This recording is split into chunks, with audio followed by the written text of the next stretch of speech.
Oh, fuck, I'm back here. Okay, fine, whatever.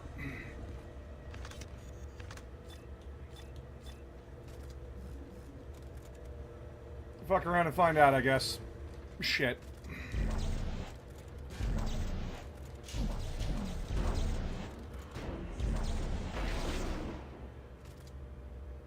Quiet, ghosts of my past.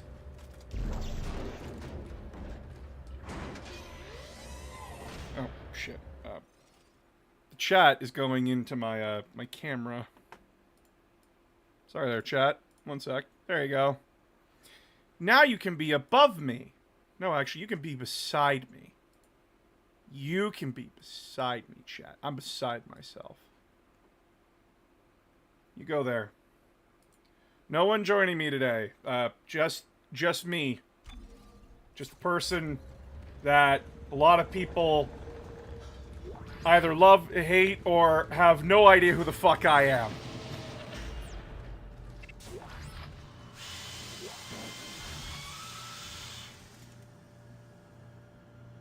The brickwork on this ship is a shit show.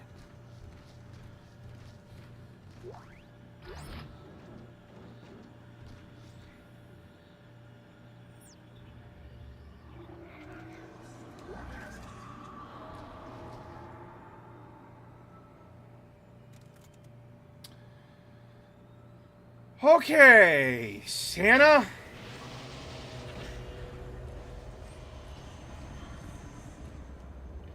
Hey, guys. Okay. Whoever was left alone on the ship, needs to shut up. Okay?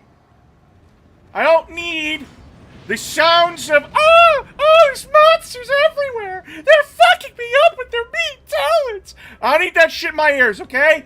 Fuck you guys. I don't need that shit.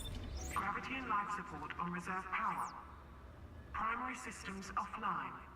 Main centrifuge offline for repairs. Okay. Damn it. That's what I thought. What? The gravity centrifuge is under repair. I'm gonna have to go down to engineering. Hi, Jesse. This should be interesting. Is it safe? I don't know how it could be. I'll let you know. Is it safe? I don't know. For the past, what, day in this game, we got fucked up by, like, the undead? No, it's totally safe. Totally safe, bro.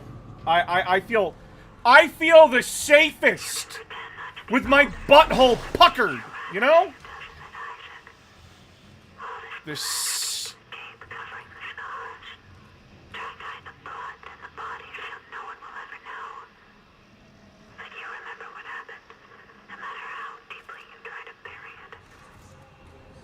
I mean, why wouldn't it be Zeus? Why wouldn't it be Zeus? Fuck Kratos, am I right? Sick.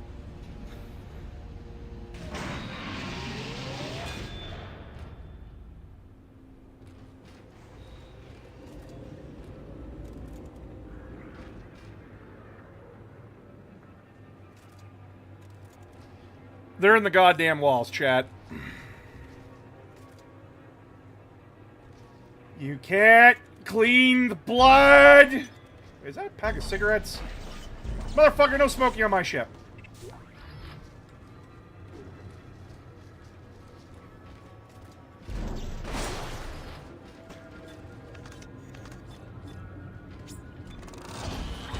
Is it safe? Boss, you are in Dead Space 2. Safety is here like intelligence with MAGA. Oh, dude, there's... Oh, God, it's, At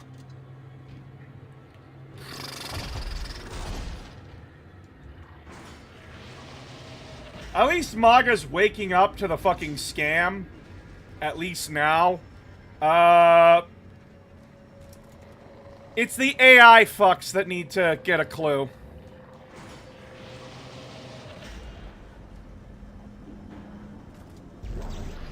We're just gonna grab that and leave that alone.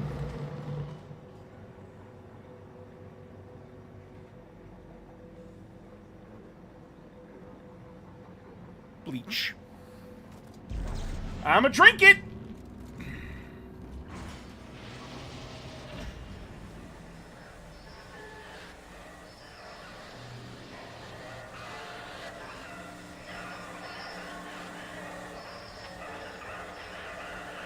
Yeah, fun fact, these,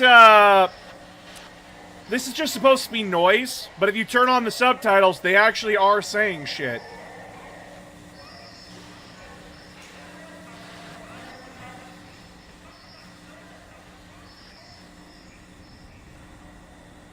Huh.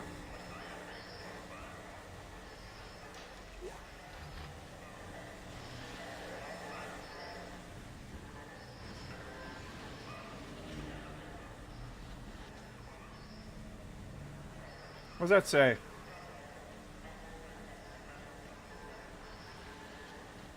Okay.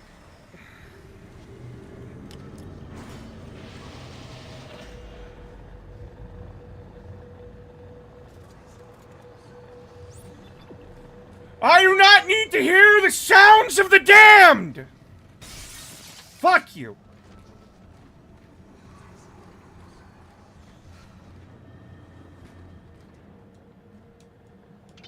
It's not my fault you died. It's your own damn fault. So, fuck you.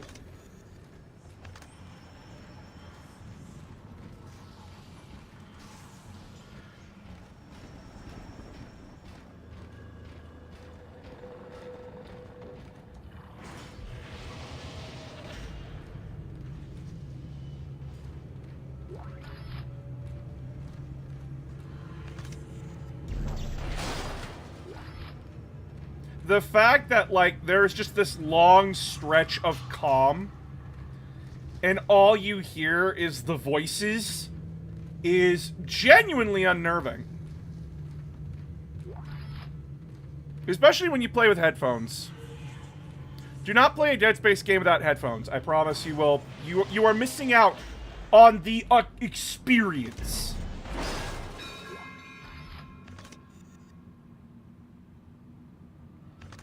Excuse me, that is rude. Just for that, have this.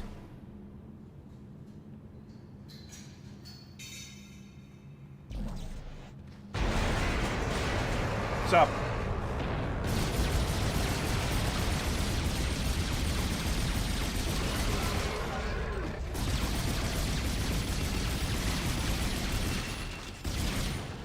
You done?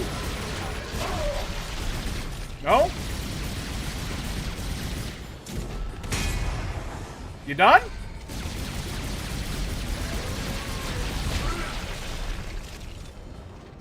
Okay.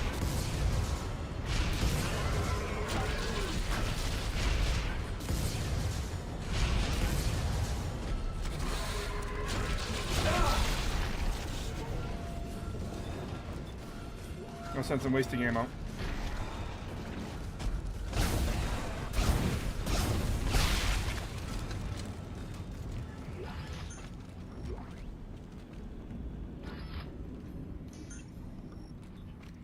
How many health packs do I have? Oh, I do not have a lot. Okay, that was bad. Was that a boss? No? Dead Space 2 doesn't really have boss encounters. They have, like, these mini-boss kind of things, right?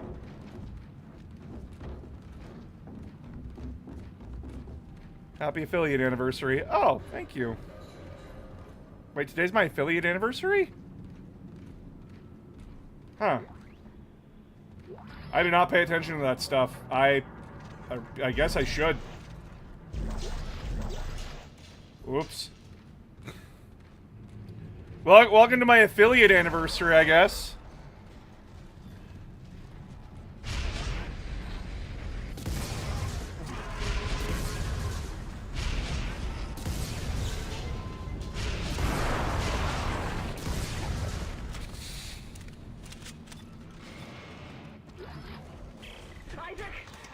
Oh, hi.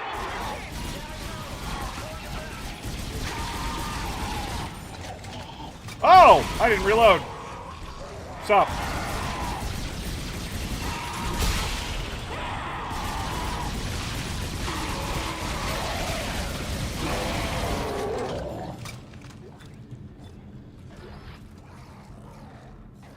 Oh, okay, I can take a minute. Okay, now I can deal with you.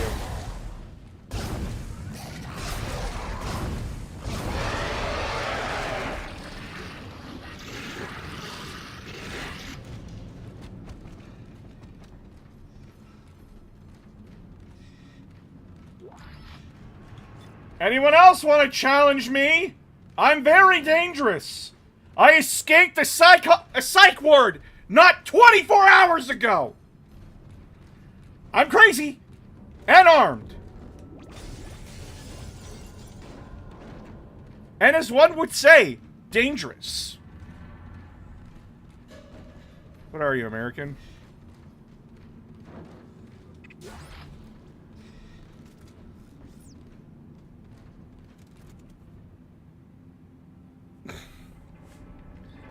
Yes, I have learned the American way. Now allow me to fuck over the poor.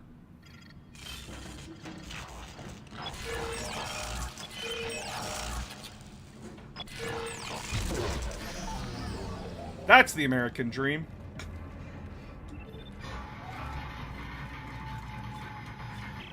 Okay, no, Ellie, it isn't safe. But I'm on my way to the centrifuge. Yeah, no, Ellie, it's not safe. No, no shit, Clark. No shit. Yeah, of course it's not fucking safe.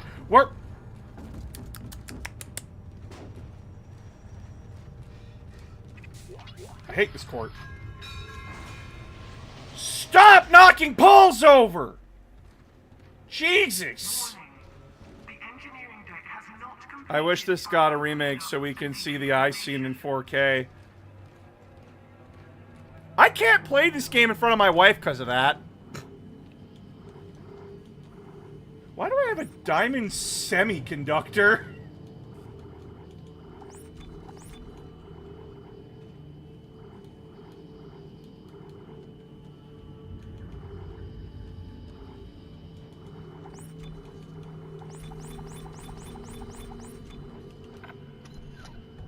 I had forgotten about the eye scene. Everyone forgets about it until it's brought up. Because your brain does not want to remember your boy getting it in the eye. But it's funnier this way.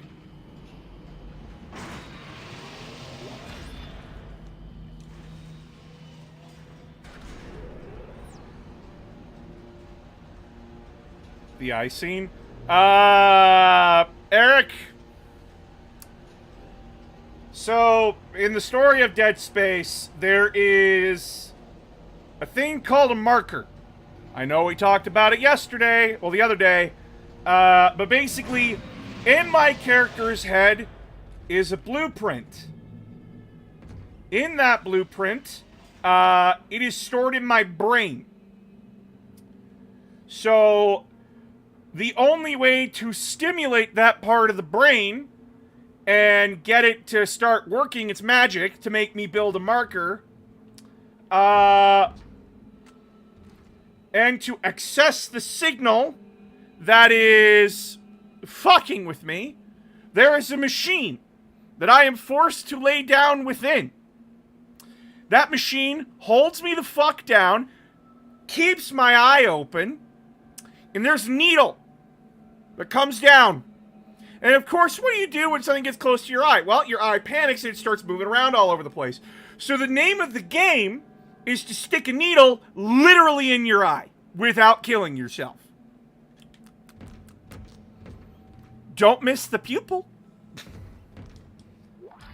Oh, and the more you increase it, the more frantic your eye gets. I hope you have split-second decision-making. Because goddamn, I don't.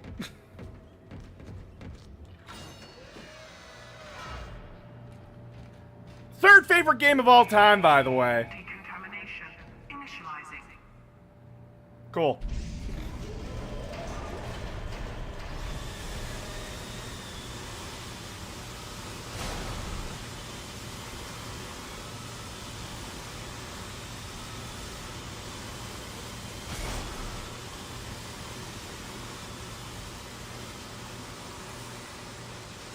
Decontamination complete.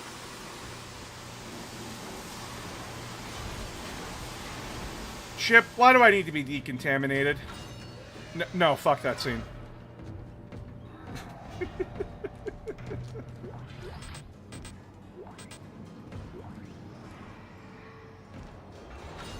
I'm actually gonna turn this game down. Holy shit's that loud. Turn it down to 85.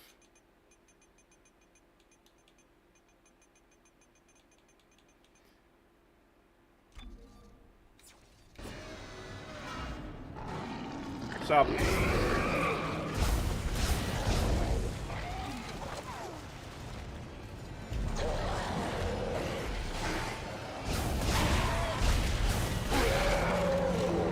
Oh, fuck, that spawned in. Oh, shit. Oh, fuck. Oh, fuck. Oh, fuck, fuck, fuck, fuck, fuck. Stop. Stop that. Stop. You motherfucker. Oh, shit. This ain't good. Oh, God. Oh, Jesus. Oh, fuck. Oh, God. No. Fuck. Oh. Kaboom. That was the wrong thing to do. Shit.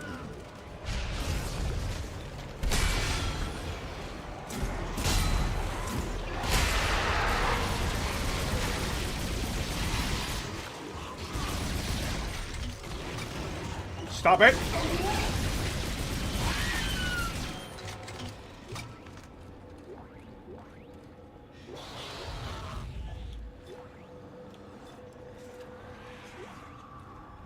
If I wanted your fucking opinion, I'd ask.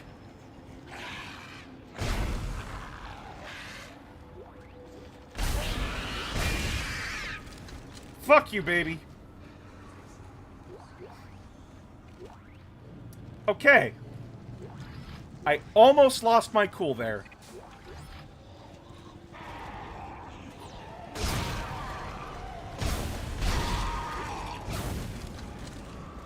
Almost.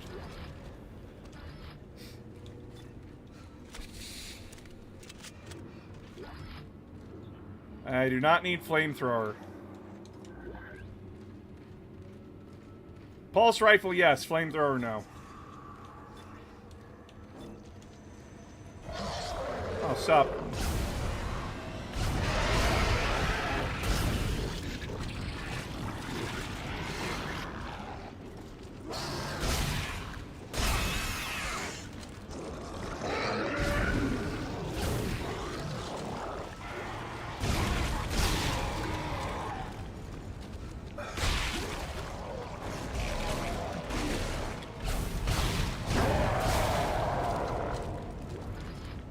The quote still stands.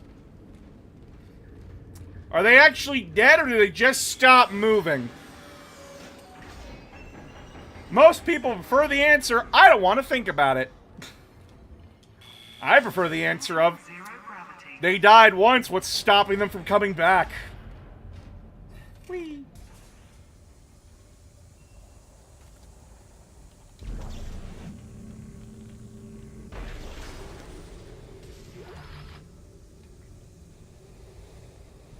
So, there was a reason why I wanted to stream today. Not only because, like, hey, ad revenue, I guess. But, kind of just talk with chat and kind of inform you guys how I'm doing lately. And why not play a game that's totally stress-free, right? A game that I'm so familiar with. I forgot where I was when I last saved, and I'm in the most intense part. Oh! I love my brain. And how fucking forgetful it can be. But yeah, I want to chat.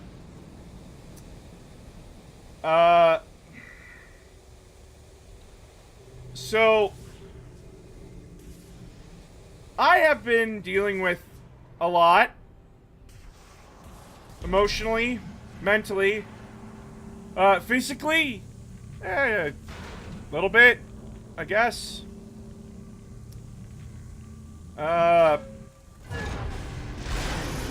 Again, I need to turn this down. Holy shit, this game is loud. Go down to 75, please.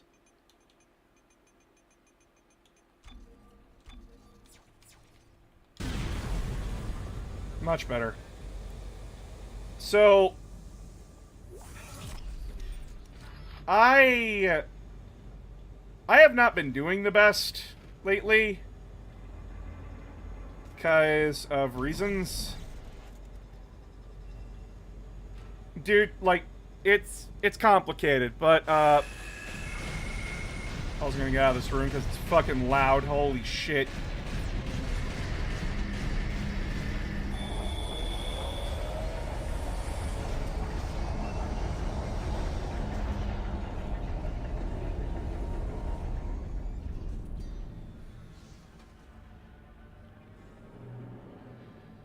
Alright, while we're in here, because nothing can spawn in here.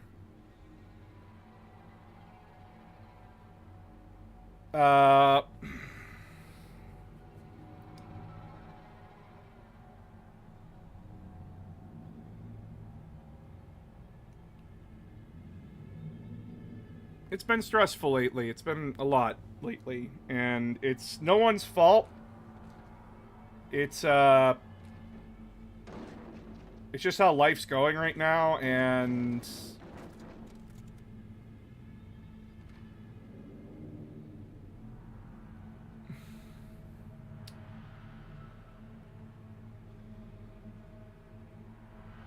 I don't know how to talk about this. I do not know how to talk about this, and oh shit. Oh man, I love hallucinating. It's great. It's the greatest thing ever. My mental health is fine!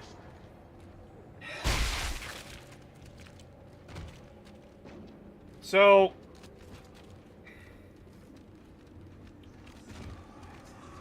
I'm not going to get into the nitty-gritty details of it. I've got the centrifuge online. I'm heading back towards the tram station. Okay. I've almost got us disconnected from the But, keep me posted.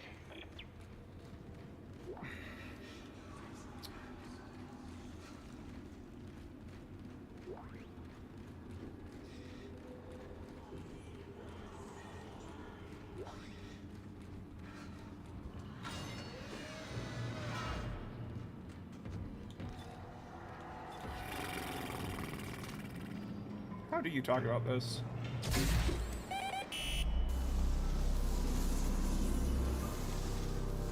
Oops.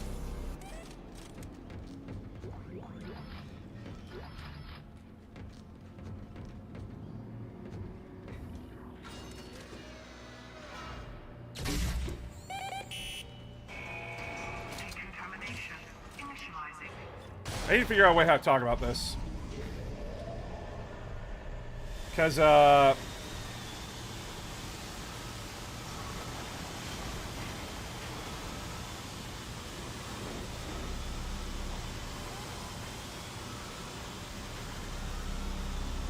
yes, jump on it.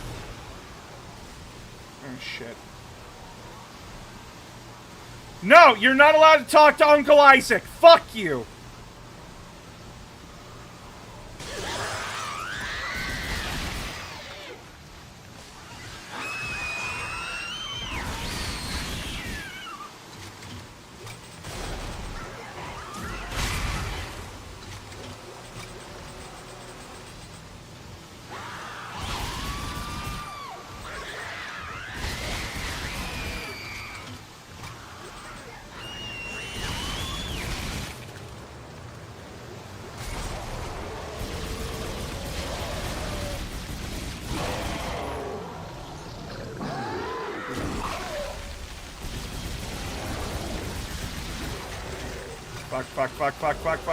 Fuck.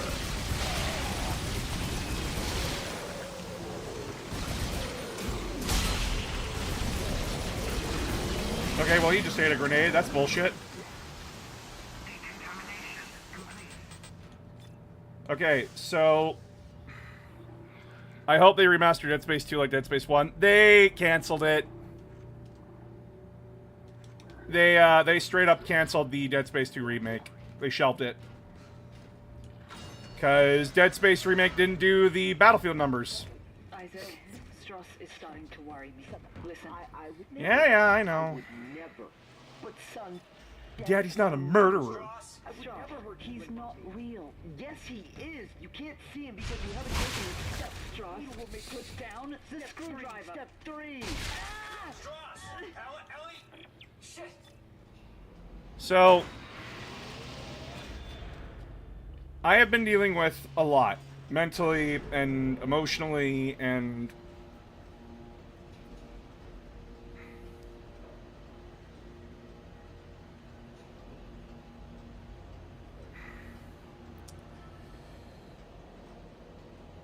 They're not afraid of money, they're just dumb about money. That's not the problem here. They're not afraid of it, they're dumb of it.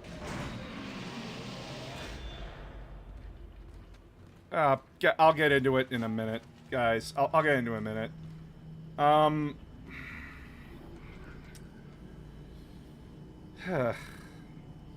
So...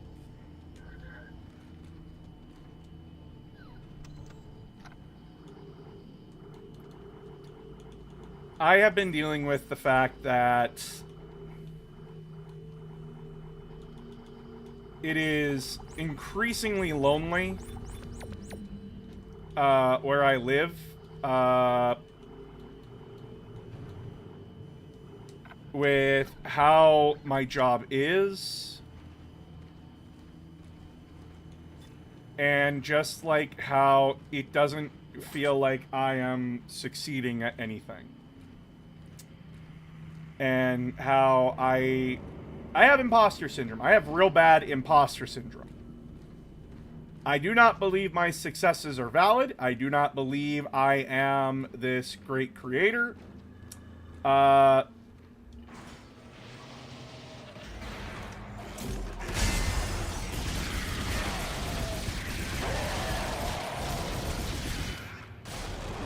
am quick to shoot down any accomplishment that I make.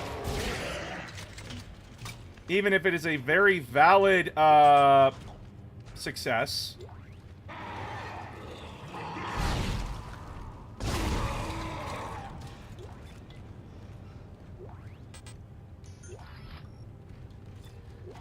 Because I just was never allowed to believe that I could be successful in a lot of things in my life.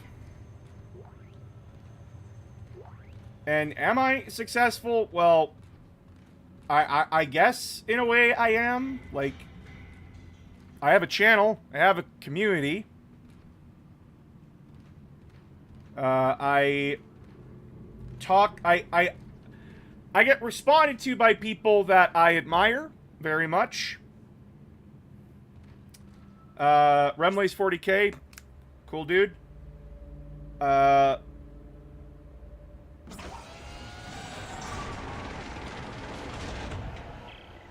Isaac.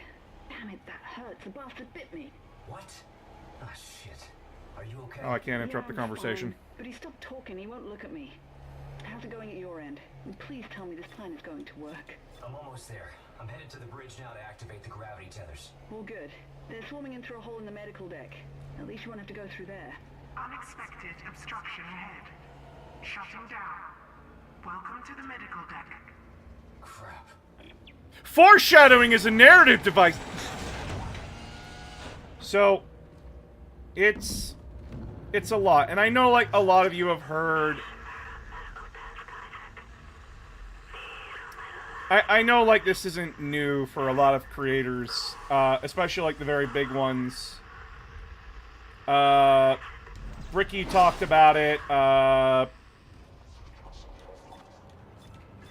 lots of others have talked about it, but for me, it comes down to just...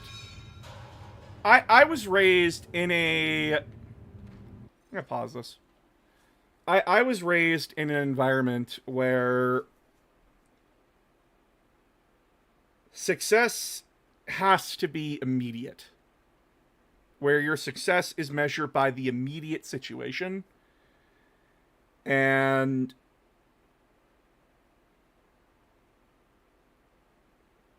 that's just where I live instilled in me. I live in a very, very,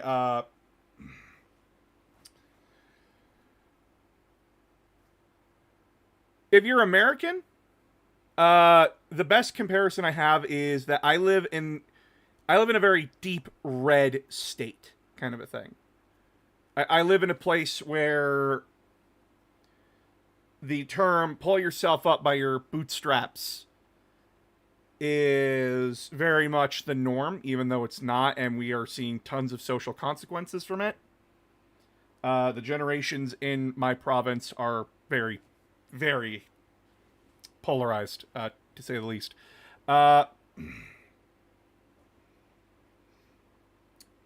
But that is the foundation in which a lot of people in Alberta have been raised, is that your success has to be immediate and it has to be verifiable. It has to show immediately. And that you are...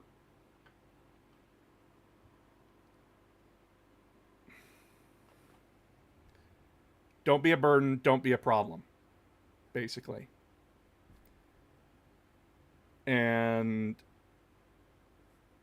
your value is measured by how much you make. I know it's like the same for a lot of places. I'm just trying to make it understood. And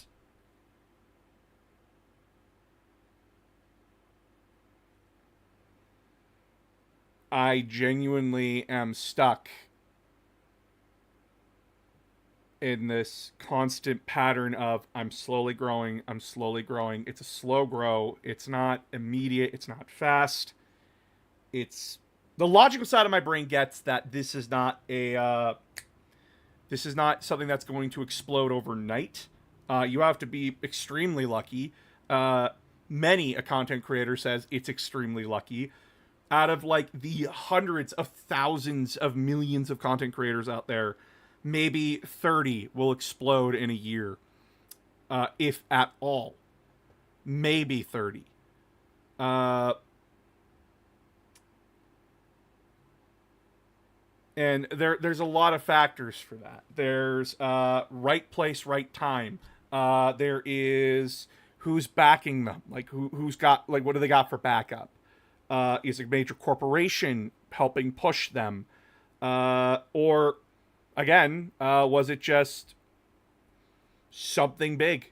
Like, they did something that was really funny or really inspiring, and then they built a following off of that.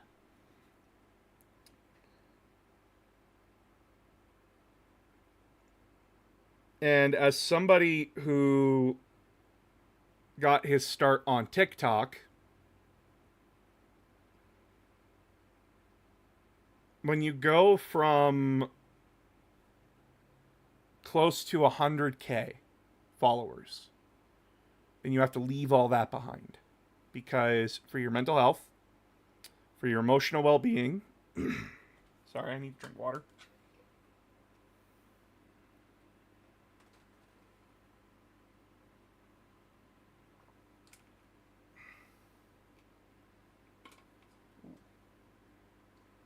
Spilled water all over myself. Cool. I overfilled my water bottle. Sick. Awesome. Whatever. I got hit with a water gun. Awesome. It sucks. It sucks because your brain... TikTok really fucked me on this one.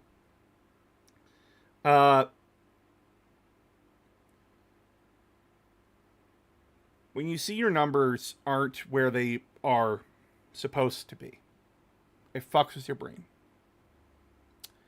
For a channel of close to 13K, 1,000 views a video is great. That's perfect. for a video on TikTok with close to 100K followers, 1,000 views is bullshit. It's garbage. And either the algorithm's fucking with you or the topic you're talking about isn't interesting. Usually the former.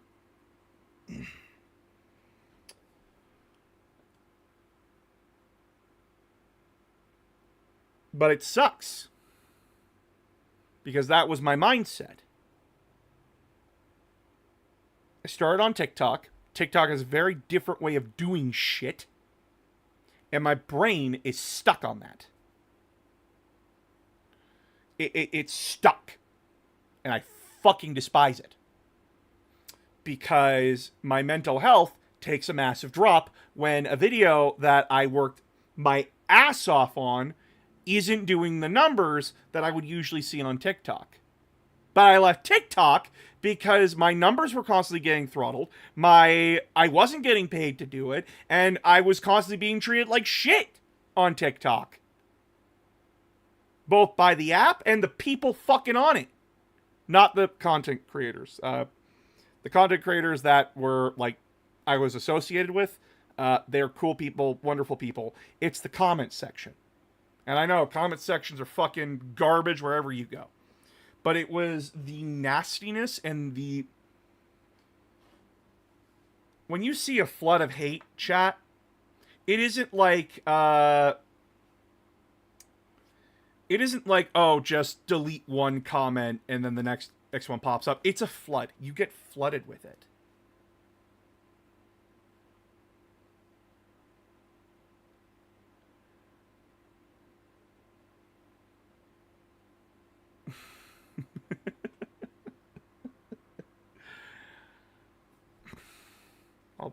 I'll respond to that thing in a minute there, Viara. But when you get that constant deluge, like that waterfall on you, it's not good for your mental health. It's why I like ignore my comments a lot, unless it's something that I'm very passionate about. Like right now with the Horus Heresy stuff, I'm very passionate about Horus Heresy because I love tabletop gaming. And I just am tired of the Warhammer community constantly having a shit fit. When we know this stuff to be common sense. We know this shit to be happening constantly. That is not a good reason to be mad at GW. Prices being too expensive, that's a good reason to be mad.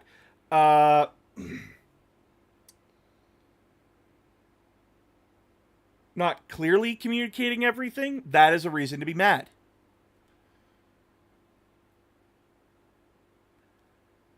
Saying an edition sucks before it's out, that's not a good reason to be mad. You haven't played the fucking edition, you don't get a fucking opinion on it. Models not being playable anymore? What models aren't playable anymore? What do you mean you can't play them? They're in Legends. You can play them. Play a fun game. This is a game of toy soldiers. Who fuck cares? This is nothing to be upset about.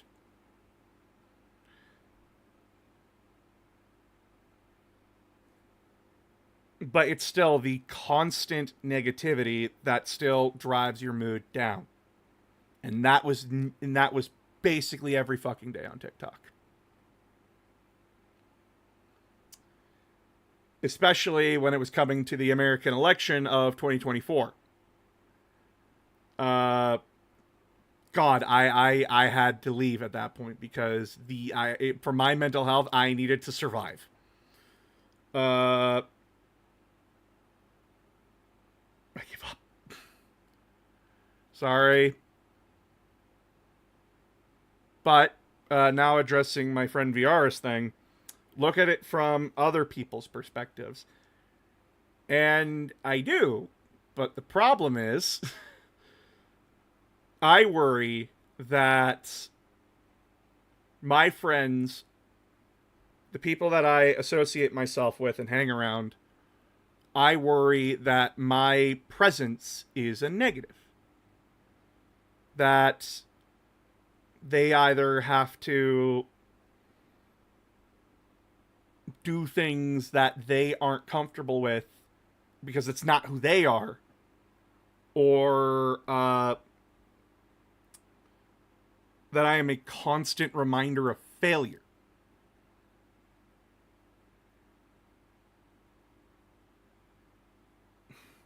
I know if my presence wasn't a constant negative, you guys wouldn't be my friends.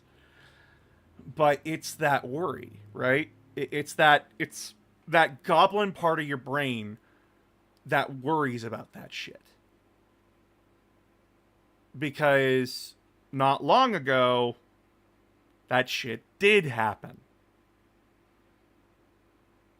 I talked about it a little bit before, but my IRL friend group, sorry, I'm just kind of trauma dumping now, but you signed on for this. You joined. So I had a best friend. We are not going to say his name here. We're not going to name drop him. I want him to just go about and live his fucking life. I don't need any bullshit. For the longest time, I thought me and him were close. For the longest time. Like, this guy got me into Monster Hunter, D&D, got me into several games that I never thought I would be into. Helped me build my first PC.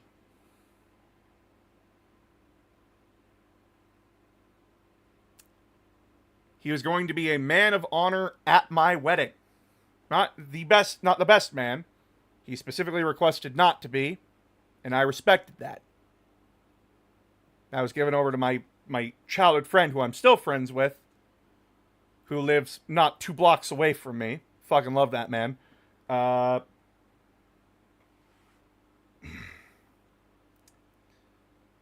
it was a week before my wedding. A week. Where this man has an emotional breakdown because one of the maids of honor was leading him on. I too would be upset if I was led on. But it's what he said to me that fucked me up.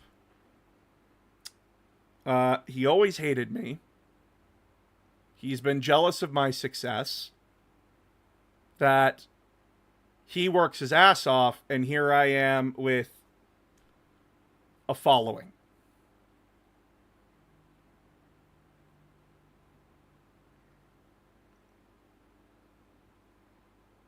Now, after that, after he yelled that at me in a Discord call, I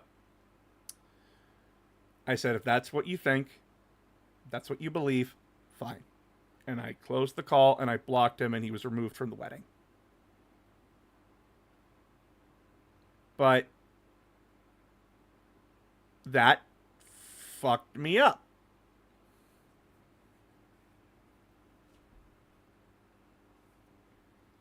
And it's why I worry a whole lot, because what if my presence is doing that to others? And I want to make it very clear about this guy. He had a lot on his plate. His family wasn't the best, and the career track he was going down was not fun. Becoming a doctor, especially in a specialized field, is horseshit a lot of the time, and it feels like a lot of the rules are cockamamie bullshit.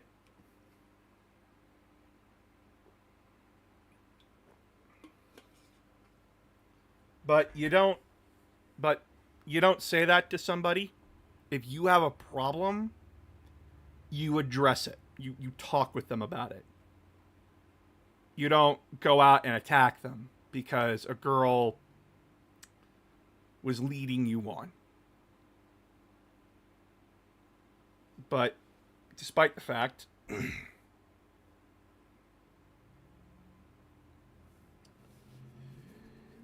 that, along with the rest of my social group falling apart,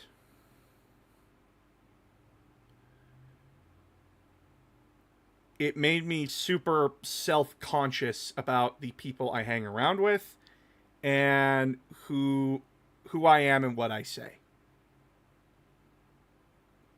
I am not someone who I can't...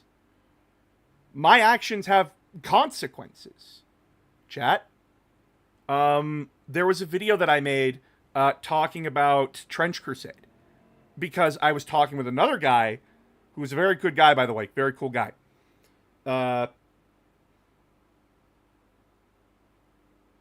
was very intrigued by something he said, and my brain ran with it because it was a conversation that I wanted to have, and I wanted to spread the conversation through the wargaming community.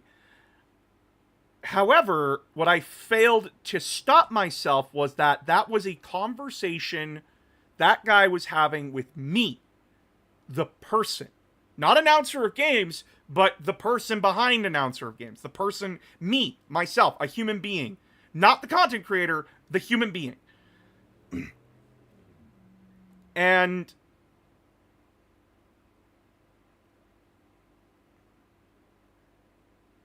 that's jarring to my brain at first. It was like, but we were having a conversation between me and you. My brain was like, oh, this is fascinating. I want to see other people's opinions on this. But when I thought about it from their perspective, I went, oh, no, that does feel bad. That does feel like a moment of like violation, that you weren't talking to the person and getting that person's genuine experience. You were talking to the content creator, the person who's just wanting views. So you use me to get views. That is something very understandable. Even though that wasn't my intent at all, that's how it came off as.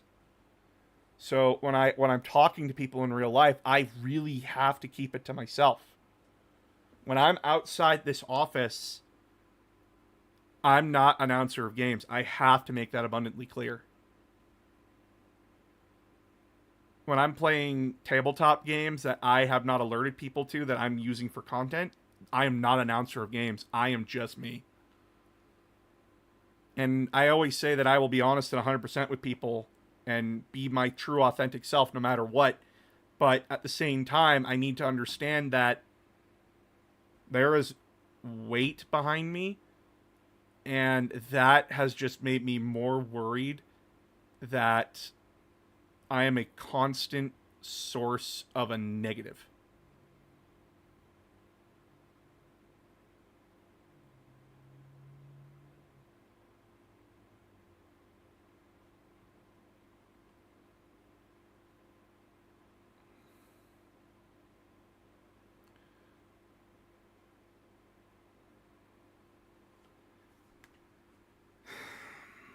I don't like using tabletop sim for 40K. There's a whole reason behind that, but I'm going to continue with my point. So, along with the stacking worrying that I am a constant source of negative for my friends, both online and in person,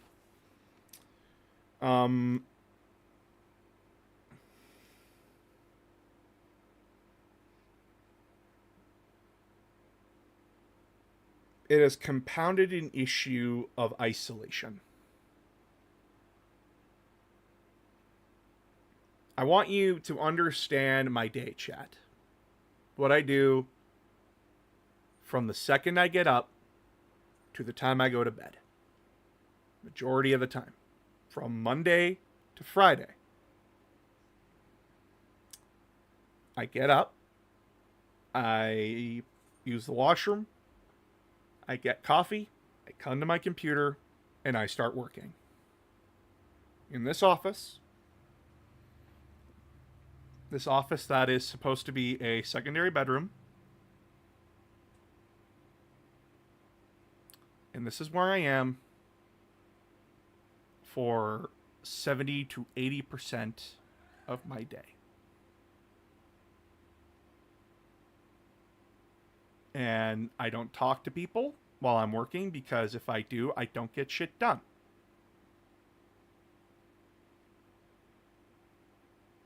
And so, for the majority of my day, I am alone in this office, unless Phoenix has a day off, which in that case they body double with me. If they're not hanging out with their friends on their day off.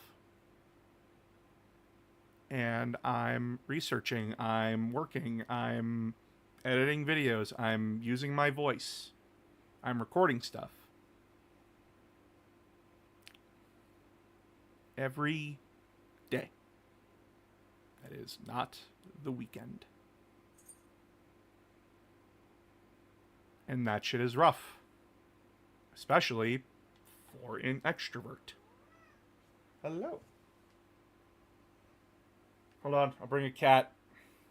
Look at this, positive kitty. Positive kitty. You got a cat, chat. It's a Sarah bear. It's a Sarah bear! You want to talk? You want to chat? You want to be chatty? You want to say hi?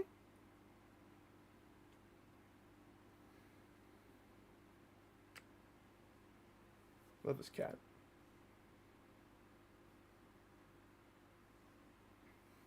Yes, hello.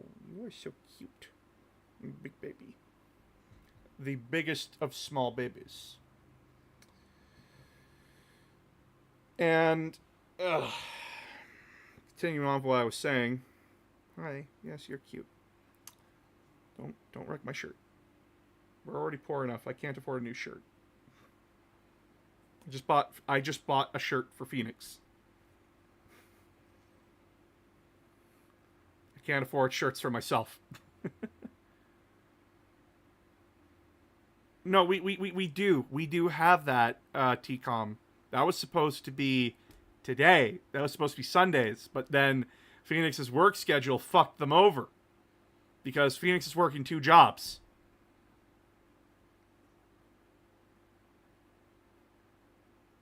That didn't make me feel better. Phoenix works 2 jobs. They're going to be working the 1 job soon. Because this job just isn't working out. But yeah. That's the state we're in, chat. 2 jobs. Stop that. No desk. Do not go up on the desk. You want down? Are you done? Are you done with me? Is Dad smelly? Okay, you can go. Don't play with my socks.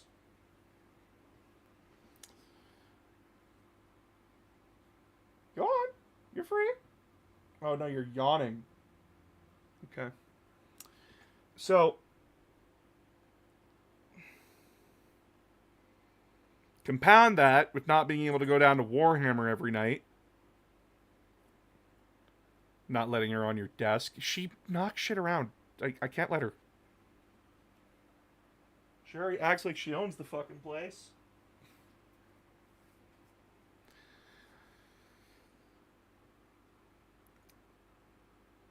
And yeah, it's lonely. And I like talking about Warhammer. Warhammer is my bread and butter.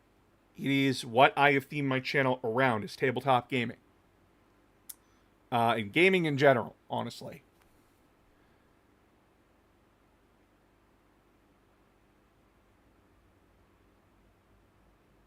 But one of the reasons why I don't play Warhammer 40k games on Tabletop Simulator is that it's not the same. There's a different feeling, a different atmosphere when you play Warhammer, the tabletop game, with somebody in person. It's a different feeling altogether, and I feel like Tabletop Simulator is missing that. If it comes to any other board game, like Betrayal at House on the Hill, I'm fully down with that. If it comes to like an RPG, like playing D&D and all that, and you don't want to use Roll20, perfectly fine with that. But it's the small mechanical things and the small feelings. I like rolling dice. I like rolling dice on the table. I like moving my models around. I don't like my models falling through a fucking table. Because then my brain, that lizard part of my brain's going, it's gonna break!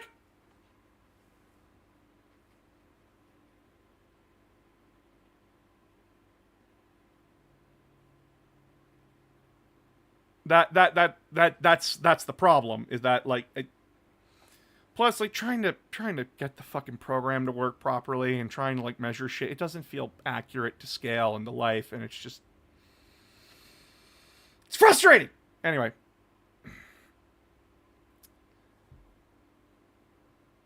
It kind of all came to a head yesterday when I was playing Peak. For somebody who grew up with autism, somebody who grew up with being isolated a lot, being alone a lot, and constantly thinking you're a problem or a bother or hindrance in a game about teamwork and survival. There was a lot of times during that stream I just went off on my own quietly because I just didn't feel like I was helping. And then there was a moment where we were all walking into a volcano together, and I said something. I don't remember exactly what I said, but it was a very negative thing of, so that it's just lonely again. Cool, great, awesome. Because, like, to put this into perspective, to give this something that, like, people can understand, like, what my brain was doing. It's like that moment in a TV show or an anime where the one character sees all their friends going off on their own. Or like that one scene from Yu-Gi-Oh! Where Mai is trapped in the hourglass as everyone else is having the beach episode. It's that kind of feeling. It's that kind of feeling. And I had that moment. Did not feel good. And I'm going to make this clear right now. This is no one's fault.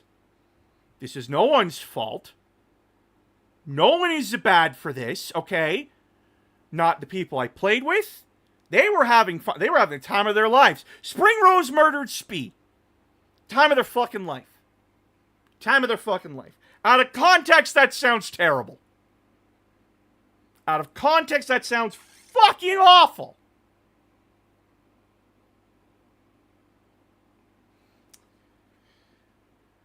That isn't any of their fault.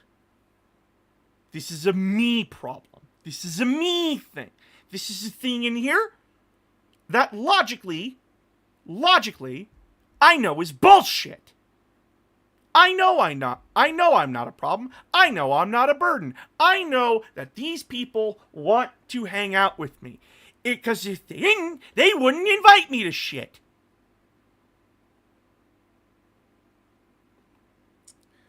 If they did hate me, they wouldn't ask me to come to movie nights. Logically, it all makes sense. Emotionally, though, there's that fucking hobgoblin in the corner that won't shut the fuck up. And no matter how many times you browbeat him into the dirt and duct tape him to a chair, a Clockwork Orange style, and beam happiness into his brain, that emotional goblin is gonna get out eventually, and it's gonna say, "Hey, how's it going? You know, those friends of yours, one of them sounded a little bit too upset at you. They fucking despise you." And then they just let that roll down the hill. And since you've had tons of other key factors going on in your life that are stressing you the fuck out, thanks, Alberta. I fucking hate you.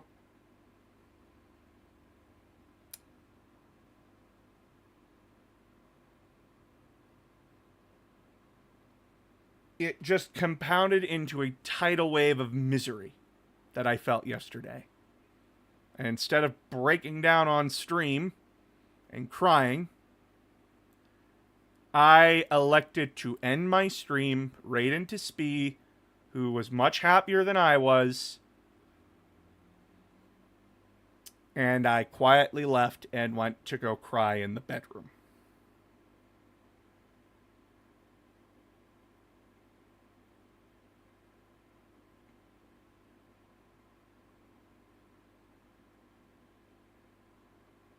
Don't worry. We know what the trauma response is. It's my upbringing. It's the social.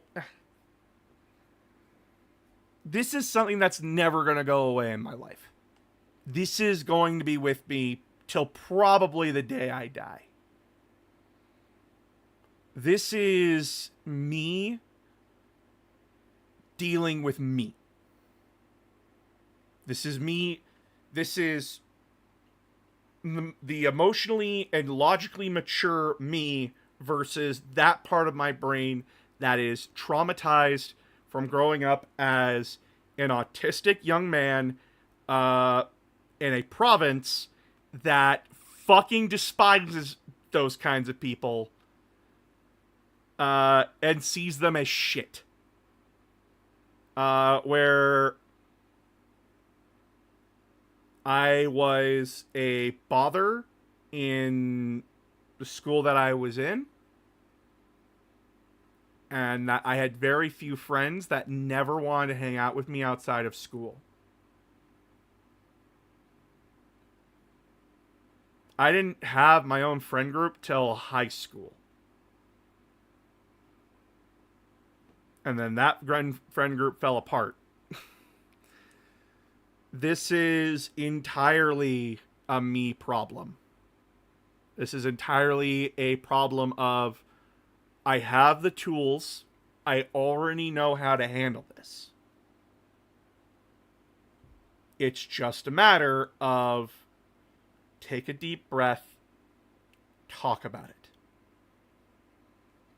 Because I had a real bad habit of bottling up all my problems. Don't talk about it. Don't acknowledge it. Just, it'll fix itself. Move on. But then it kept building up and up and up and up, and like steam building up inside a kettle. Eventually that shit explodes.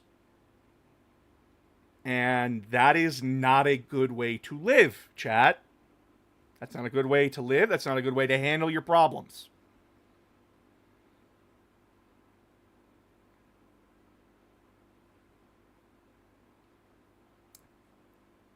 Tightening up and just saying it'll go away, that's not how shit works. Problems just don't go away. They go away when you deal with them. But the longer it's like a cut, chat. The longer you ignore a nasty cut, the worse it's going to get. It's going to get infected. It's going to fester. It's going to spread. It's going to do more damage to you until you deal with it. And there are multiple ways to deal with it. You can either deal with it cleanly, patiently. Take your time, one step at a time. You can clean the wound.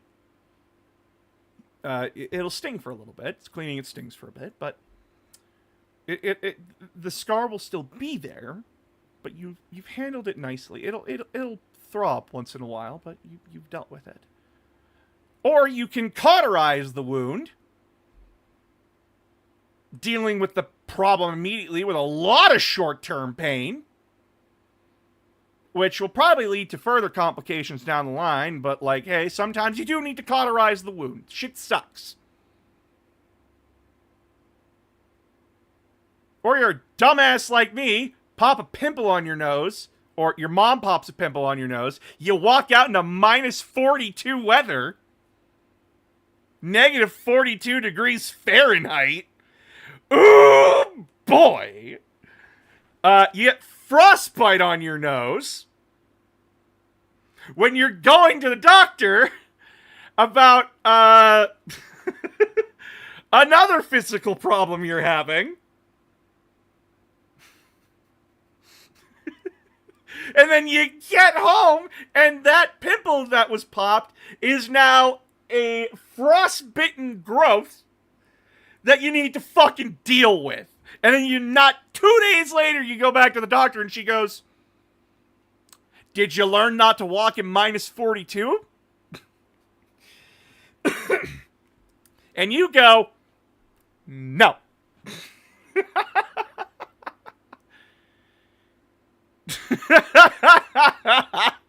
Yeah, no, that's a clearly dumb me moment.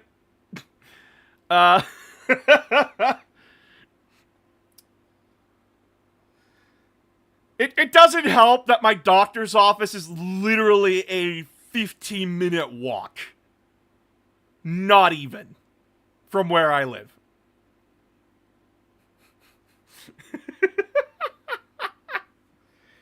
So, like, yeah, my brain's just like, no one's here to drive. Just walk. It's fine. Whatever. You walk to college.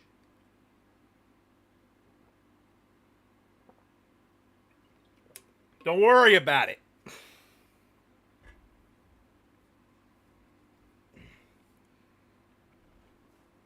Walkable cities. We should do more of it. That's the lesson here. Despite the frostbite aside, walkable cities. But the point here is that there are... I genuinely thought about quitting last night. I genuinely thought about it. For the first time in, like, forever. I genuinely thought about quitting. Now, should you be making those big life decisions when you're sad? No! No, you should not. Don't ever make big life decisions in the moment when you're sad, when you don't have a clear head, after you stream for 4 hours. Don't ever fucking do that to yourself. Take it from me, and I'm a dumbass.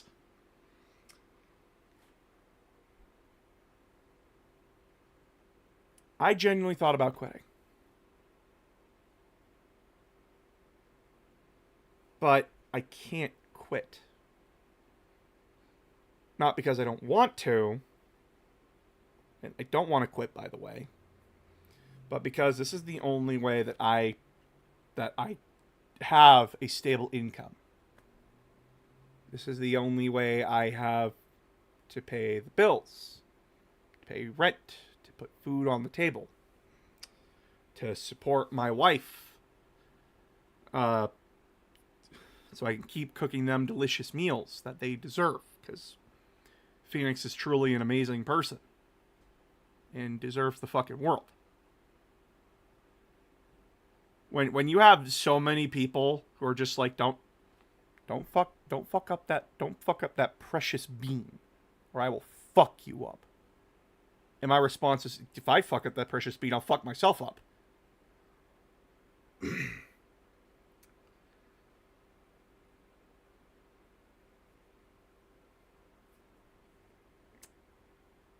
I want to succeed. Am I succeeding? Yes. Some days it's more evident than others. Some days you put out a video and it only gets 300 views. Other times you put out a video and for some reason it gets 13K. Why did Dead Space 3 get 13K views? Why? Nothing's telling me why. I did other game reviews and no one gave a shit. What did Dead Space 3 do? Is it the fact that it's Dead Space 3? Is it the fact that the editing that I did was a lot more solid concrete? Is it because it's not Warhammer? And I'm not a built brick house? Imagine getting 300 views on a video. What am I doing wrong?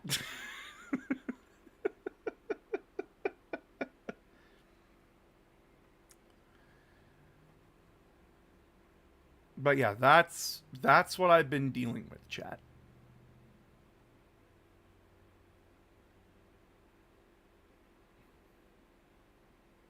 Oh, yeah, I know. A lot of people do that. I still have under 50 views on my Israel vid. That answered your problem right there. You were talking about Israel on YouTube. Political content right now, especially historical content, is taking a massive hit.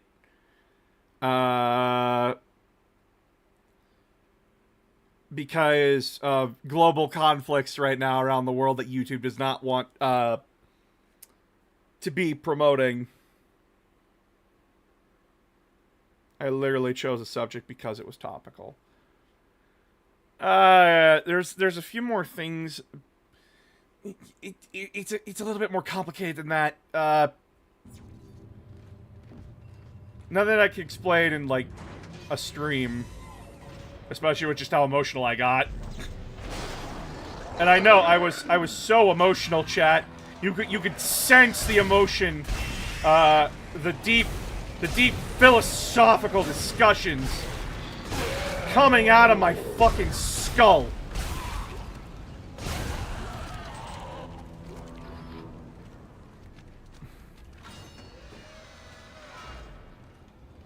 It's more than just, when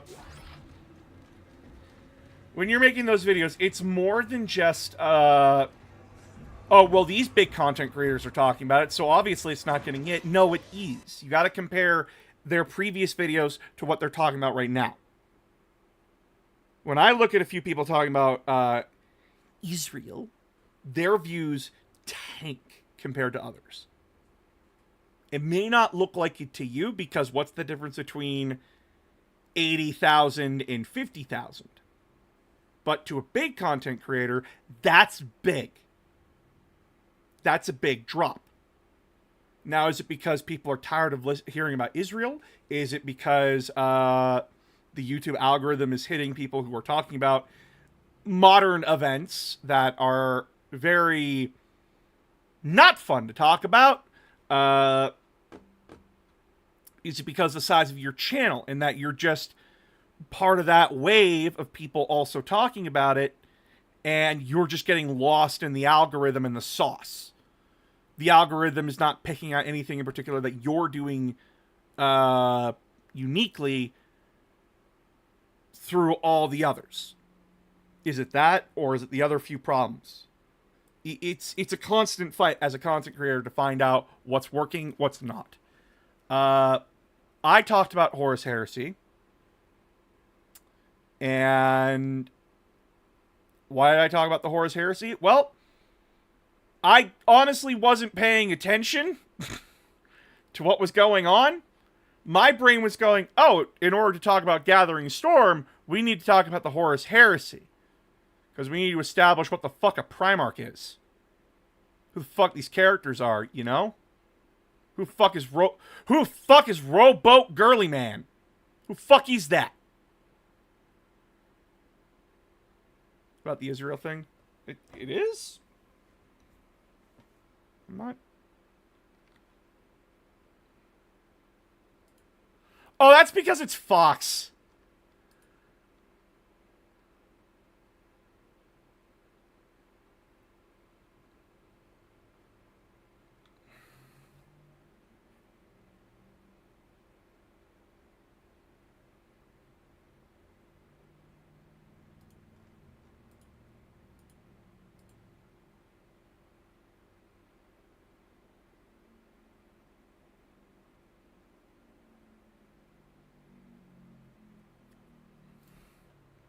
Okay, so that's a bit of a problem in of itself because it's Fox.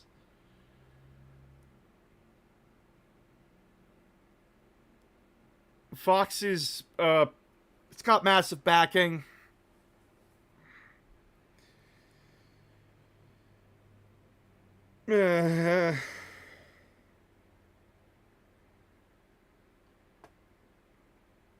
I'm talking specifically about your channel, V. I'm talking specifically about other content creators that are not... That's not the point. You said to look at how their videos on Israel did against how their videos on other stuff did. Yes. It's...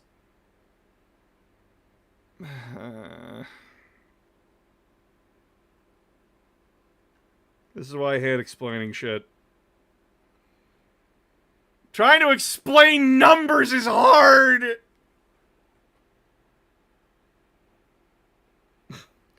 Numbers are hard, chat! Trying to rationalize why a computer chooses one fucking person over another is hard. Is it because of the reasons I listed, or is it because I'm ugly? I don't fucking know!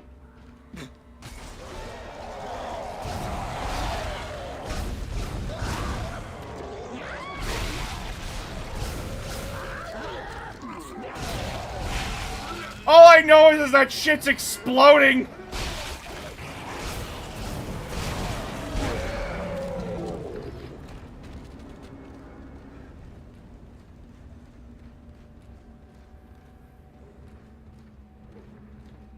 Numbers will always be hard. Be awesome, stay awesome at cheese. Eat cheesecake or a suitable cheesecake substitute, you delectable meatball. Listen here. You ever had cranberry cheesecake? Cupcakes? They're like, they're really good.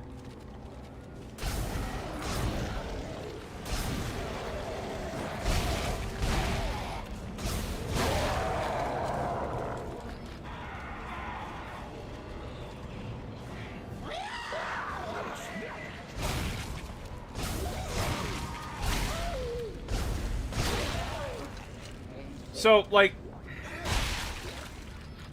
this is the problem as a content creator trying to give advice about stuff, about, like, why some content works and some others don't. Because I don't know what fucking worked. I don't know why one video did better than the other. Chat, you wanna know why I exploded? It wasn't because Warhammer. I didn't settle on Warhammer. I initially exploded because of Franklin the goddamn Necromancer. A little short about a necromancer who is, like, innocent as fucking sin. Dude. And he raised a skelly. That skelly was lonely, so he raised another skelly and named it Betty. And then they wanted to raise another skeleton because of reasons. And then it all culminated in a delicious lemon cake. Because I was bored one day, and I thought of a funny thing of, what if a sorcerer was just genuinely fucking, like, stupid? And it took off from there. What was I supposed to do? What was I supposed to say? That's what happened. That's how I took off. I don't know why it succeeded. And then Dave the Minion. Why, you don't remember Dave? You remember Dave the Diver, who is much funnier than I am.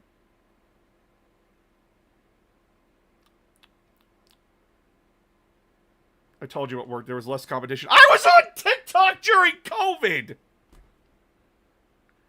I was on TikTok during COVID. There could not be more competition.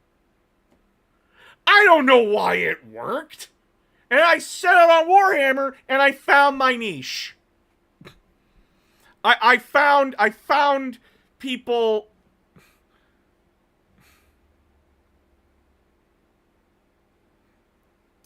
People found me because I talked about Warhammer. Whether it be in a calm manner that is explained in a dumbed down way, where there's more competition. Yeah, it's...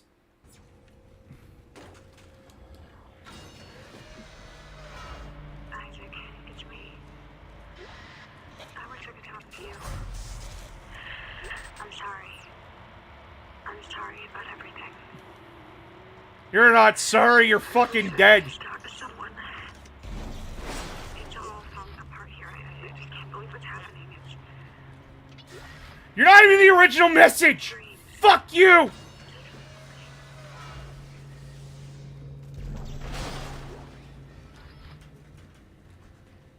So, yeah, that's what I've been dealing with, chat.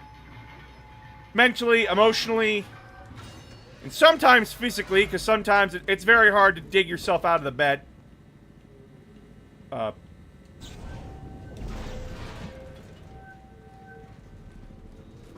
good, buddy?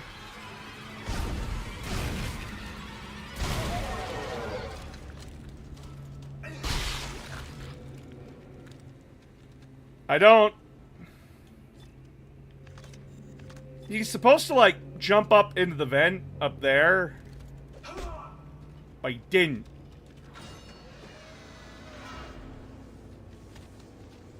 Hey, boss, if they ever do make make Space Marine armor, what do you think it should be like? Mark 11? You're staring at Mark 11 right now! Gravis is Mark 11!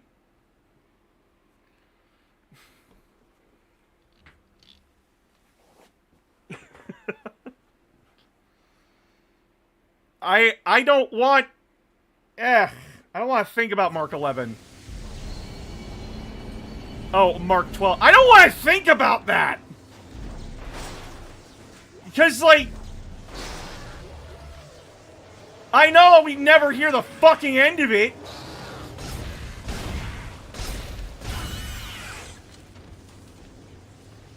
I know those fucking annoying-ass Warhammer people will not shut the fuck up about it. It doesn't look the way I want it to. It looks too clean. Without thinking about the context and the design and everything, and just... more pointless banter.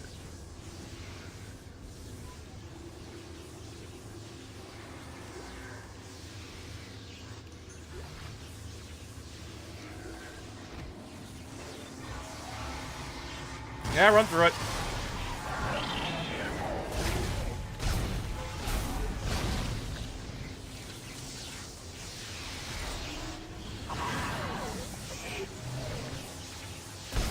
Look at that bitch scramble. Fucking hate these things. I never got the hate for Mark 10, to be honest. Tunist, why did you get into Warhammer? I'm gonna use your... I'm asking when you got into Warhammer because it's... If you are a part of that group that I think you are, it'll be easier to explain. When did you get into Warhammer?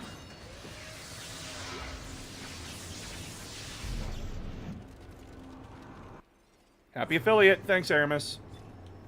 No, that wasn't the reason why we're streaming. I totally didn't know today was affiliate.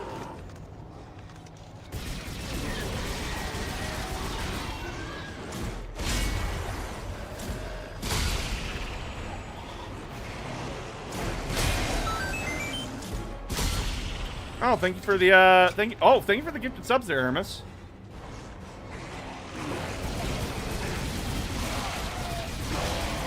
It's also National Ice Cream Day. Oh. Well! Have some ice cream, chat. It's National Ice Cream Day if you can afford it. It's National Ice Creams Day. How interesting.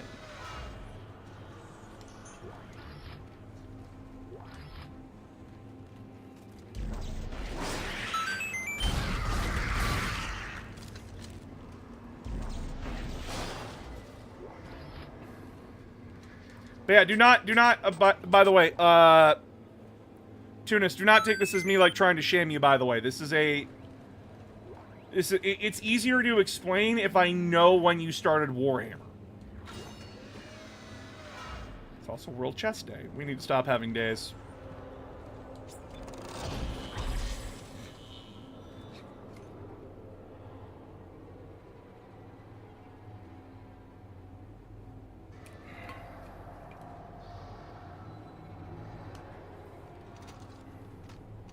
Too many days! Yes. I vote we kill Wednesday. I vote we kill Wednesday.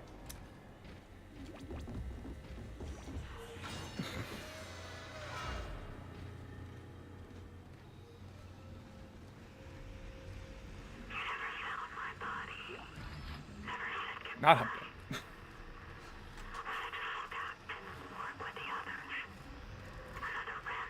But yeah, so if you've been around with Warhammer, remember guys, my first edition was 5th edition. So I grew up with the original Firstborn Tactical Marines. I grew up with those guys. So the hate around them was... It's not as dramatic as a lot of channels will make you think it was. It really wasn't.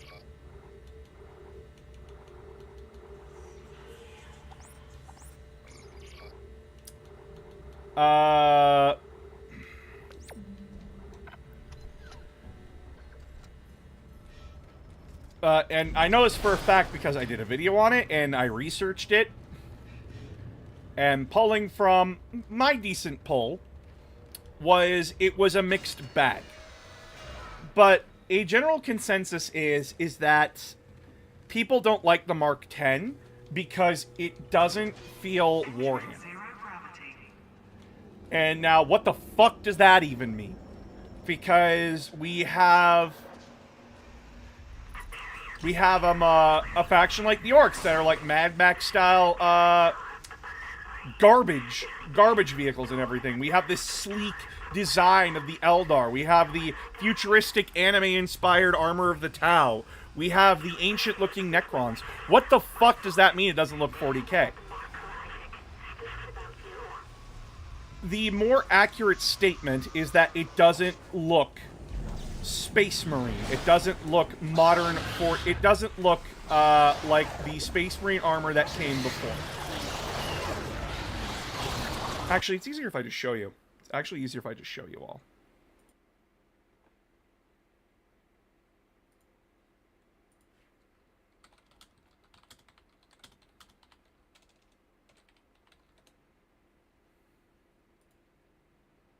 So, I'm showing this because this is the easiest way to show it. So, you can see a design aesthetic around the original marks of Space Marine armor.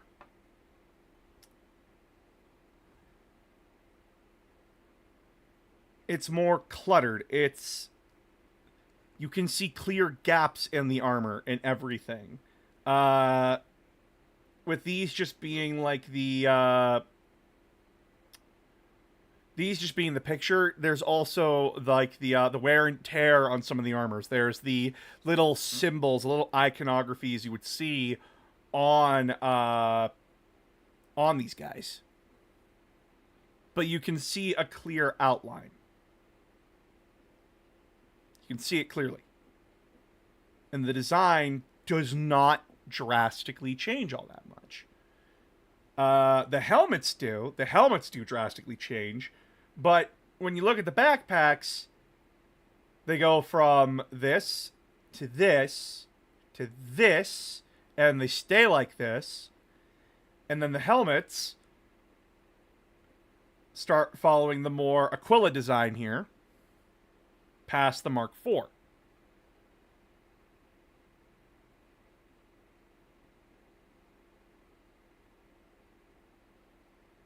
Oh, that's because that's Saturnine. I'll explain that in a minute. I can see it now. Yeah. So, when you go from this...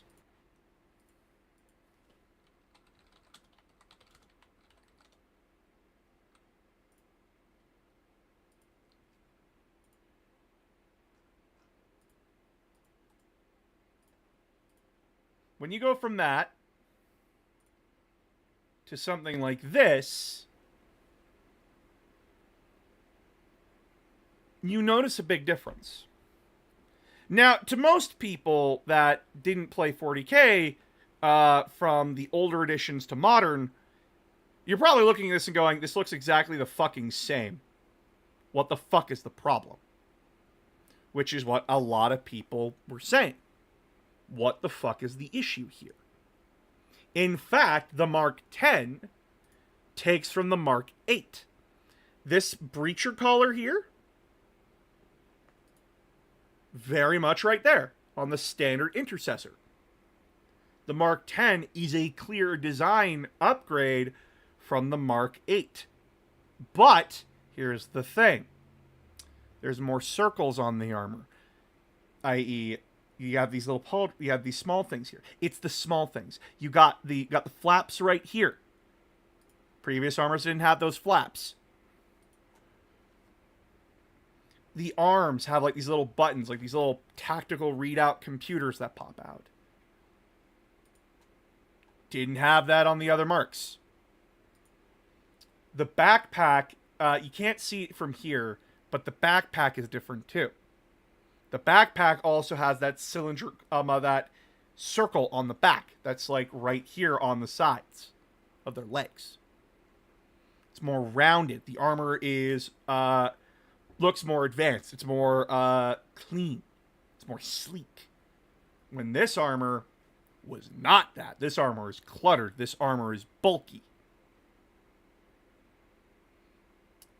So when you go from this to this, your brain kind of struggles with it. Now, for someone like me, I like this. This is what my brain likes. I like the sleekness. When I think power armor, it should be advanced. But then, go back to this, and you remember what Space Marines are. What they were for the longest time, before the Primaris Marines were even introduced. Space Marines are supposed to be wandering warrior monk groups, basically, with varying ideals, beliefs, and ways of conducting warfare, who all have to deal with the same shitty power armor that's handed down to them. The Mark 8 is the newest version, and very few chapters get them. That's why there was only one in the box. And you usually gave it to a sergeant.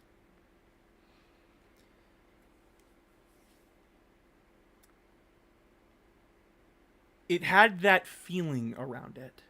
Especially mixing and matching. You were mixing and matching all these older forms of power armor. Because they were swappable. They were interchangeable. Because they all relied on the original thunder pattern design of the Mark 1. They were all interchangeable. The Mark 5 Heresy, that is that entire design ethos around it. The entire problem with Mark 5 was that it was a bunch of mismatched armor sets that needed those little studs, those little divots to keep them together. Because they weren't working together. They were ugly sets of power armor. But when you're in a civil war and you need power armor, well, you don't get to fucking complain now, do you? And now for Saturnine, what the fuck is with them? Let's take a look at them. Let's really break down what a Saturnine is and what they've changed it into now for modern 40K, and updating the history and the lore around it.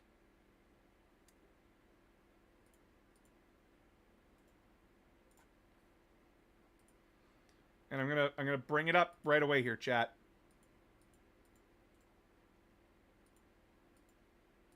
If I could get a good picture of it.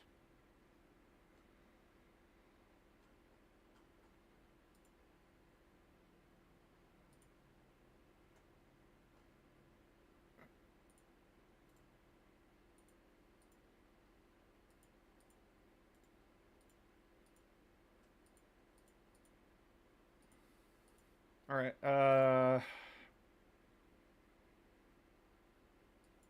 We're going to grab from former community post. All right. So, Saturnine. Saturnine was the original Mark 1 Terminator armor. Look at that. Look at that fucking thing.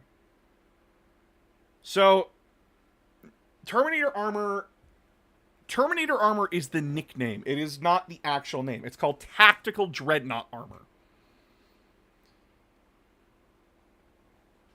this thing, and this is the Mark 1. This is the Mark 1 of Terminator armor. There was a massive design flaw with this thing. Mark 1 Terminator armor was garbage in an open field. You were slow, you were encumbered, the range of your gun was pathetic. So it only saw action in Void Warfare, where it was ship-to-ship combat. Because these things were so big, they basically blocked off an entire hallway by themselves. And since in Void Warfare, you don't really want to be packing a rocket launcher around on board your ship, the small arms fire that Space Marines were used to fighting was practically nothing to these things.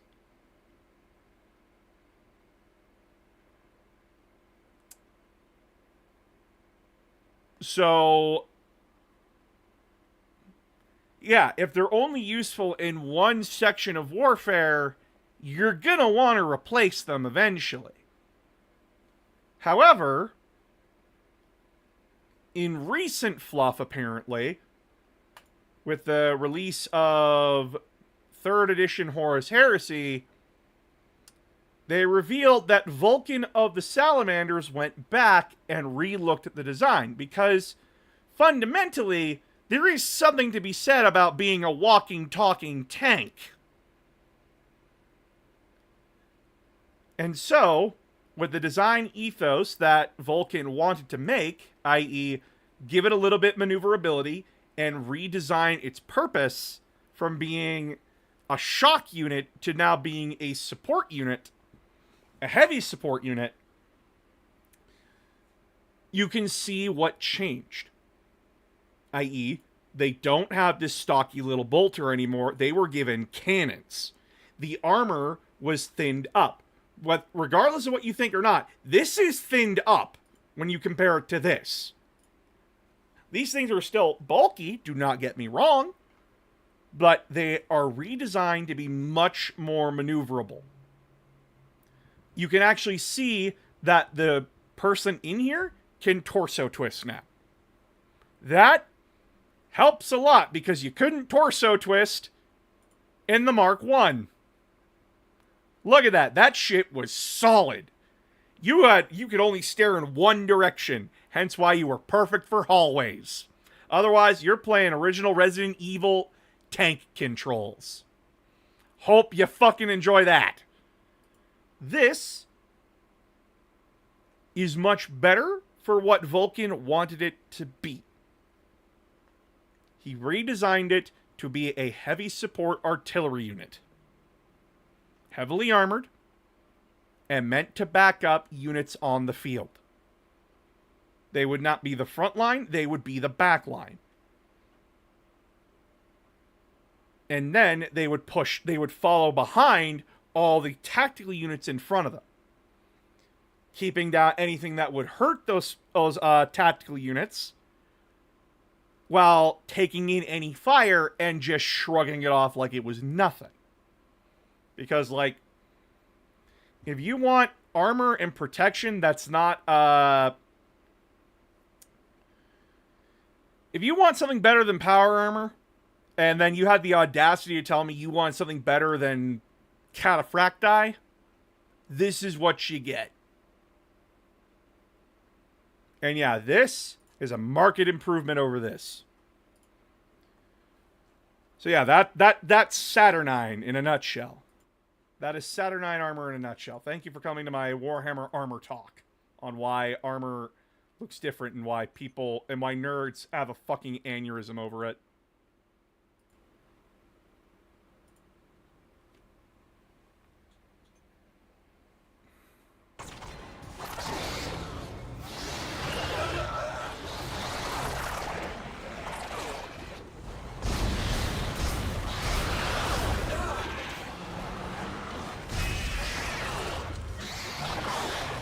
We know the history of the armor.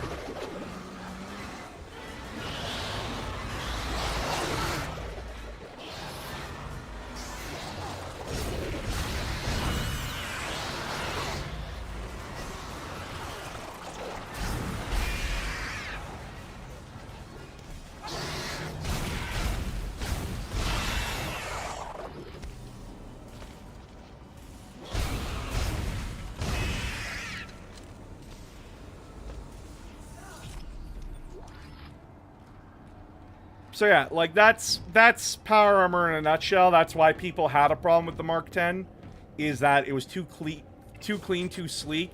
The main problem with a lot of people now with Saturnine is that some color schemes just don't work with them, and it makes no sense that some chapters would even have that kind of stuff.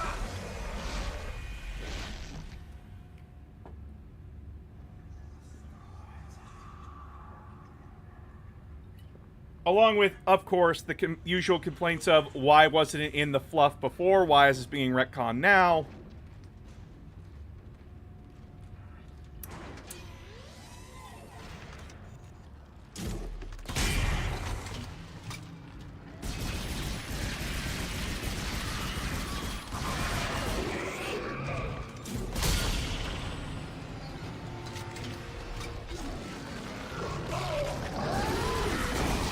Personally, I like the Saturnine armor. I think the upgraded models look great. Does it make sense that Vulcan would go back and relook at old designs? Yeah, he was doing it all the time. The problem is that when we got into the Horus Heresy, we got into it at a time where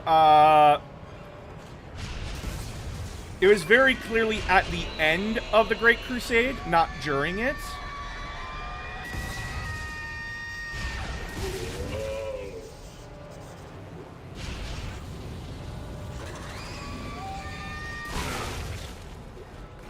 So, of course, we're not going to get the story of how Vulcan looked at these things when he was brought in, and he spent a lot of the Great Crusade trying to improve that armor when he wasn't actively in the field, because it was a pet project. He saw a thing, he went, I like it, I like where this is going.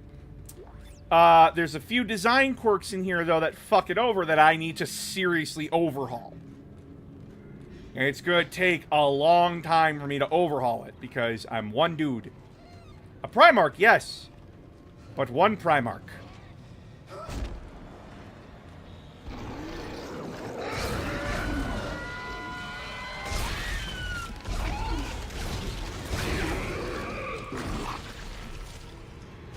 I am a dude.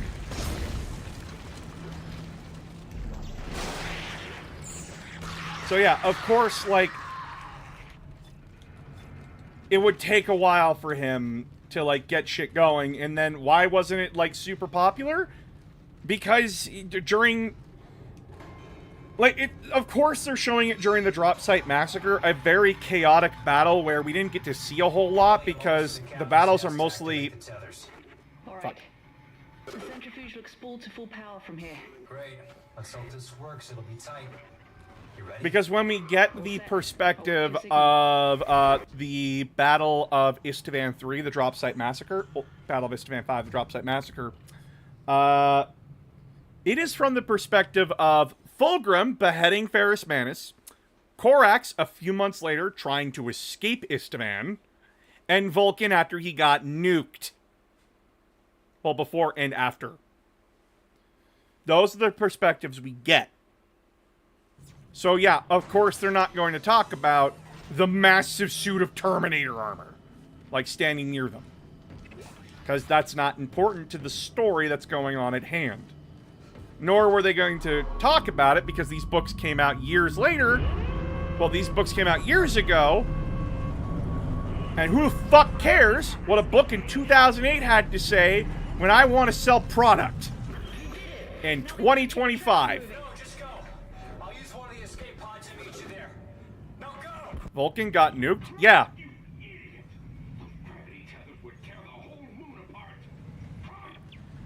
Time to go. A lot happened during the Drop Site Massacre.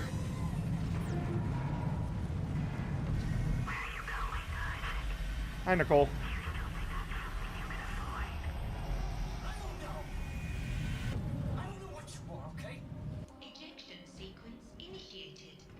But yeah, Vulcan got nuked. I won't go into more detail because there will be a video on the Drop Site Massacre. But first I have to talk about Damocles.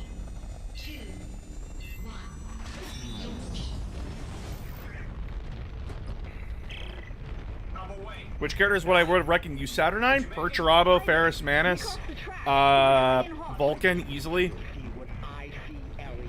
I promise it won't hurt. Just put down the screw. Characters? Yeah, Typhon would definitely use it if there was a Scythe variant.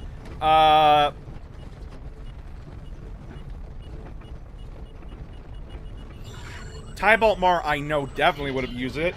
The Iron Warrior's Loyalist character would have used it.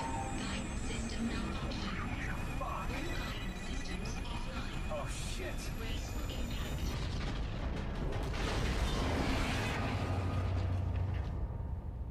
Isaac, are you there? You're right, Isaac. The Ishtar is a great ship. I am so lucky to be serving aboard her. You made me stick with it. You made me stick with it. You made me stick with it.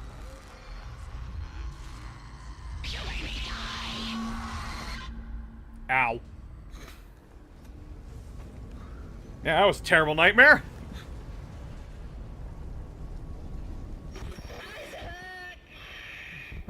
It's gonna be okay. A lot of high stuff in this game. Won't hurt a bit. Love my heart and hope to die. Trust! Stick a needle in your eye. Trust, goddammit!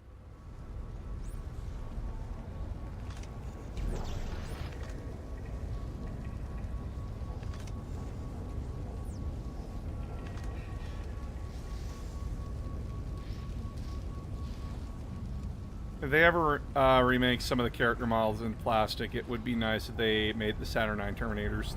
They are okay. They're not going to make them Saturnine Terminators because canonically all those characters didn't wear Saturnine. Because remember, Saturnine was just being rolled out when the Horus Heresy started. So of course, not many characters would have access to it, and even if they did, they would prefer not to wear it, because of its supported role in that it didn't fit within their unique specializations. So you're probably never going to get Typhon in Saturnine.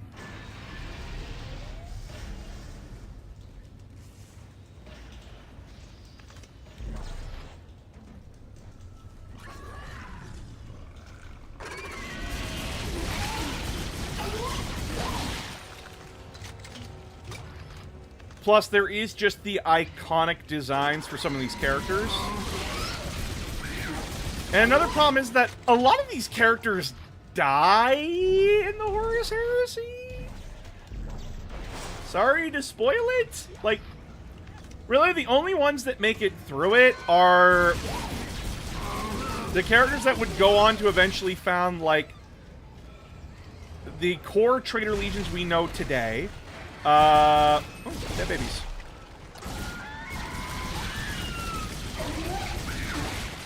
Or like the champions of the Dark Gods that we know and love.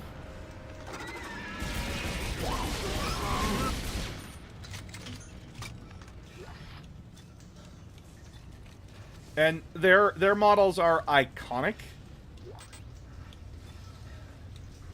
And you wouldn't recognize them if they were in the Saturnine plate. We recognize Typhon because he is a Terminator captain with a power scythe. What can't you face? What's the last step? Her. It's what they were afraid of, that I faced her and destroy the marker. But it's too much. You have to help. You need to see. Step 3. Strauss! Yay, hunting Strauss.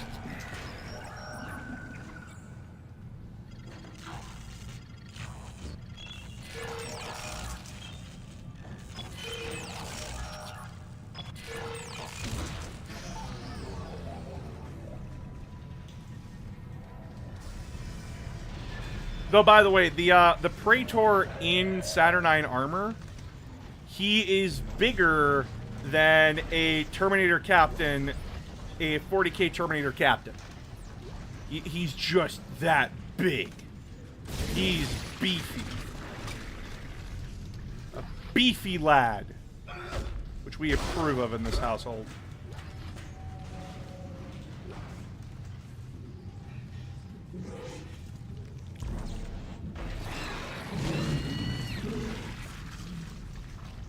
Why waste ammo when you can use Connect?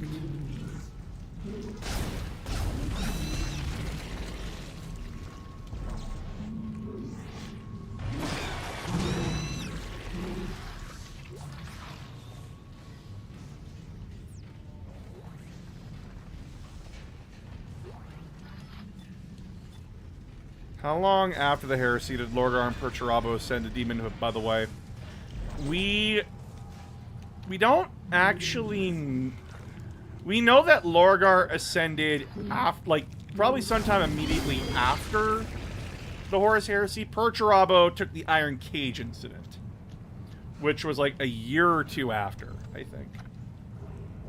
I don't know. I'll look it up right now. I can end the game now because I can save. Sarah, did you just do a big shake? Small kitty. Oh, now you talk. Now you want to scream. Yeah, scream all you want, cat. Alright, when did the Iron Cage incident happen?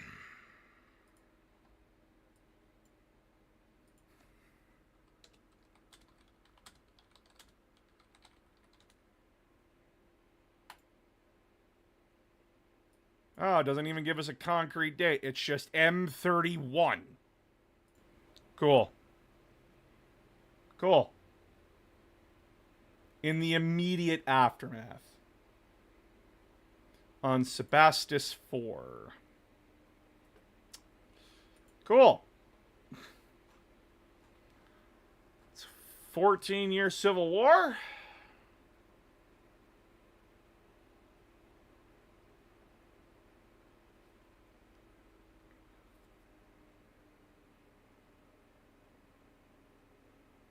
It happens in M14.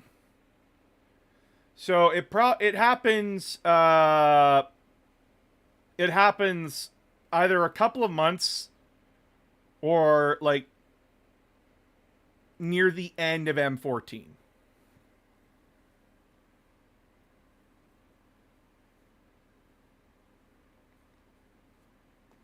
And this is where Perturabo becomes a demon prince.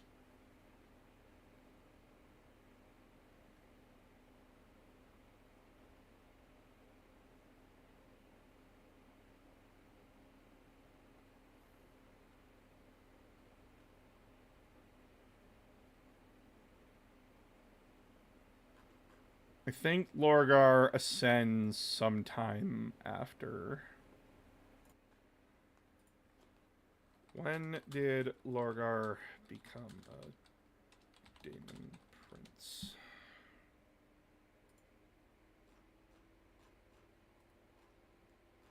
Fuck you, Google AI, you're useless.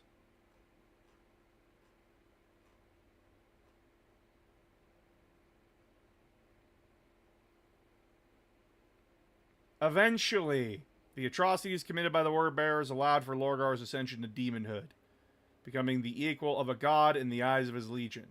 Okay. So, it was sometime after Purdy became one.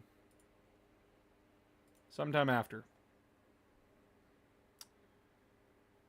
So yeah, this wasn't going to be a long stream, chat. I just needed to get some stuff off my chest and go from there. So...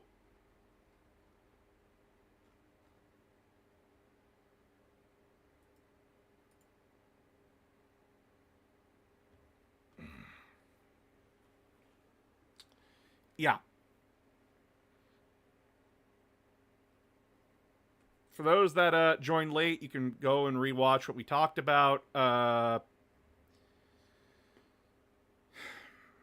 It's a pretty depressing topic. I'm sorry. For those that did join, thank you very much for joining. Aramis, thank you so much for the gifted subs. If you want to donate, please do. Always appreciate it. If you can't, don't worry about it. Your viewership, you sharing my stuff around is more than enough to help. Thank you very much for this. But until next time, I'll talk to you all on Wednesday. Until then, stay safe. Do what you gotta do.